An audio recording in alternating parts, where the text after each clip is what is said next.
Hello everyone, welcome to the Agivant special podcast series on Gen AI solution, which is Amazon Bedrock. This is the first episode in the series where we will be discussing about Gen AI solutions and especially Amazon Bedrock, which is a very powerful Gen AI service. So right now, everyone in this world, they are looking forward to using Gen AI as their main differentiator in the solutions which they have already prepared. So this is a very unique time where we are in the revolution of technological revolution between Gen AI and human interaction.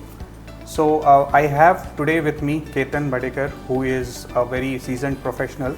He has over 20 years of experience in IT, and he has implemented very large data migration and cloud adoption and then application modernization for Fortune 500 companies. And right now he is involved in enabling organizations in the Gen AI space, where people are trying to focus more on implementing Gen AI so that they get more benefit out of it as a performance and new age solutions. So I welcome Ketan. Welcome to the podcast. Yeah, thanks, Chandan. I'm really excited to get into this first podcast on Amazon Bedrock. And as we know, this Gen AI space is evolving, and Amazon is one of the leading partner in cloud space and basically on the Gen AI space as well. Amazon Bedrock is one of the key product they have launched recently, and I'm really excited to give more details around it. Yeah, sure. So keeping this on mind, so what is basically main differentiator which Amazon Bedrock is bringing to the Gen AI space, where AWS is telling it like it can integrate with a lot of AWS services. So what exactly Bedrock is solving as a problem statement or in a technological space? So to begin with, basically, let me give you some context. Like the first thing is data is very core to any organization, any business, and AI ML working on that data is in the industry from at least a decade now. And now with the foundation models coming into the play, the powerful models trained on massive amount of data, the generative AI is becoming more prominent. And so Amazon Bedrock is one of them. It has got integrated LLMs from different leading AI institutes or basically companies, including Amazon itself. So they have got powerful LLMs. There is also a vision to get those LLMs running on a high compute, like say for example Trainium or Inferentia from NVIDIA. So a lot of traction is going on the Gen AI space and Amazon Bedrock. Yeah. So LLMs, I mean, we started working on that, right? So for Amazon SageMaker, it takes a lot of time to develop a single model, and it's a very time sensitive and continuous effort to develop a single model using Amazon SageMaker, right? Which makes it and the compute power which it needs, it makes it very costly for small medium enterprises to kind of develop these solutions. Mm-hmm. So what kind of benefits Amazon Bedrock is bringing in terms of availability of LLMs or creating custom models? I mean, how easy it is? Yeah, that's a good question, and that is also problems for many of the businesses right now. That how we can reduce the time of training the models, how we can reduce the cost of training the models, and every time when the data is enriched or refreshed, the training continues. So they have to spend a lot of resources and everything. I mean, basically the money, the cost. So the Bedrock has basically differentiated itself in terms of pay as you go model. It's a serverless model. Secondly, since it has inbuilt all the models, you can basically choose whichever model suits your use case or requirement, domain specific LLMs. Third thing is the way they are pre-trained. So since they are pre-trained on massive amount of data, you don't have to train them from scratch. They are already trained. You just need to fine tune based on your domain specific data, and you can basically train them in a very better way, faster way, and cost effective way. Amazing. So that means it is reducing a lot of computational cost. Yep. That's what I understand. So I mean, lot of available LLMs are there. So I was wondering, like, if I have to start on my Gen AI journey, what kind of classic use cases Bedrock solves? Taking examples like for text generation or something like that. I mean, there are a lot of models. So how do you correlate use cases with the models? Yeah, interesting. I mean, definitely there are plenty of use cases in healthcare, financial services, retail, commerce, telecom, and many industries basically. So there are specific use cases across industries. Within that also there are specific scenarios when each model can be used. So just to give you an example, there are a couple of Amazon LLMs like Titan, for example. It can be used for, say, enterprise search or document processing. Second could be say AI 2.1 Jurassic, which can be used for content writing. Third can be Anthropic, which is really leading the space because of its powerful high performance and eventually complex reasoning kind of abilities. Fourth is the Cohere command models. They are used for text analysis, and Meta Llama, which is used for multilingual.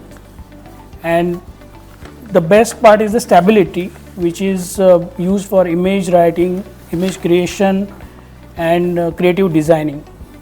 So plenty of models, and still they are evolving. They are basically adding small models as well, which are domain specific, like Mistral AI Small, which they have added recently. So lot of rigor is there within those models. Okay. And we have a lot of choice basically. Nice.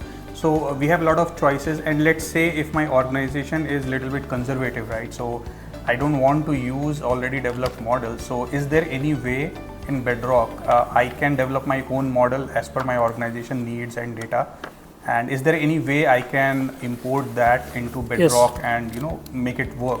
Yes. So businesses, most of the businesses, they might have already developed the models. They can definitely import those models as the custom models and in the Bedrock, and within that they can play around, like they can do the tuning, they can add on the features like retrieval augmented generation like RAG, or knowledge bases, or agents which are part of Amazon Bedrock itself. So yes, definitely. So for an existing customer or business where they are already using a lot of models, those can be imported within Amazon Bedrock and they can be used easily. Okay. And what benefits I will get from Amazon Bedrock if I use the already existing models which Amazon is providing? So let's say if I have a custom model versus I have you mentioned Amazon Titan or Cloud, right? Mm-hmm. So what's the basic difference? I mean, how much difference to a developer or a business as per as cost and optimization? How will that affect? So as I said, basically development is quite easy first of all, because you have a choice of models you can choose and you can quickly train them since they have already been trained on massive amount of data, you will need only some tweaking based on your specific data for your organization. That is first part. So development is quicker. Second part is cost. As I said, it's a serverless model, so you basically choose the different models based on your use case and reduce the cost of the performance. Third thing is there is also a tool called as model evaluation, which you can use within Amazon Bedrock to evaluate which model suits your use case. So that is a very quick way of developing. From business perspective, the deployment is again very easy of those models, and you can see the time to market is reduced very drastically. So that is a good benefit. Yeah, that was the point I was about to ask you. Mm-hmm. So you mentioned go to market, right? So let's say if I use Amazon Bedrock's own models, right? So how significant it is in terms of GTM strategy for businesses, and how significant it is for let's say overall cost of solution, right? Or the expertise level which they need. So earlier, I mean, for developing a model, you need a hardcore data scientist yes. and kind of a very niche technological guy to run all those three. So right. Is it solving that problem as well? Very much, because Bedrock, as mentioned by Amazon, it does not require a lot of data scientists or machine learning experts. Any person who any good developer can deploy those models, train them quickly, because they're already pre-trained. That is one of the benefit. Not like other tools which requires a lot of understanding about the data. Definitely there is a domain understanding required, but the classification and the other aspects are taken care of by Amazon Bedrock itself. Okay, nice. So as I get this point, right? So development time is reduced, so that yes. GTM strategy is kind of we can enhance. So nice. So I think for Bedrock and how you guys are using Bedrock in your existing solutions. So let's say you have a couple of solutions which you already started working on. So how effectively you are able to use the Bedrock in your solutions? Yeah. So definitely, I mean. Amazon Bedrock is central to our GenAI architecture because of these advantages which we talked about. Secondly, it is evolving and there are plenty of things to go. Like we are expecting that those models will be auto-tuned. There will be a lot of models coming in, domain specific and others. So it will be a very flexible platform for businesses. You can import the existing models, so it will be again, there will not be any investments which will go west if you start using Amazon Bedrock. And basically from a developer perspective, I already told that it is easy for development. So while talking to businesses like for BFSI sector, right, they have a lot of manual process to follow, a lot of documentation, they have to get information, a lot of customer facing agents, they have to go through a lot of training and all. So is Bedrock streamlining those processes as well and reducing the customer care loading yes, and all those yes. things? So there are two different aspects. One is the customer experience. Most of the solutions related to GenAI are facing customer facing and giving a better customer experience or rather personalized customer experience. Second part would be some kind of a employee productivity within the within the organizations. If an employee needs any help on the documents or they need some kind of a chatbot kind of a experience where they can instead of going through massive amounts of documents, they can just ask the chatbot what is the summary of those documents and they can go through it and quickly help the customers. Okay. So these are the main flavors, but there are definitely content generation, content writing, image creations, audio quality, creating videos, or basically hyper personalization, quality improvements on the images. Lot of use cases and lot of scenarios are there basically. Okay, nice to hear. So I think we got the idea, like, you explained it very beautifully, how Bedrock works and what are the use cases. And this is one of the podcast series, and we would like to have another one where we would like to know more detailed solutions which you guys are making, right? So Yeah. we'll look forward to next episode of this. So I hope everybody will get technical benefits. I mean, the insights about Bedrock, Gen AI, and the use cases which Bedrock is trying to solve. Yeah. So this is a very good insight. Thanks, Ketan. Thanks for. Thank you, Chandan.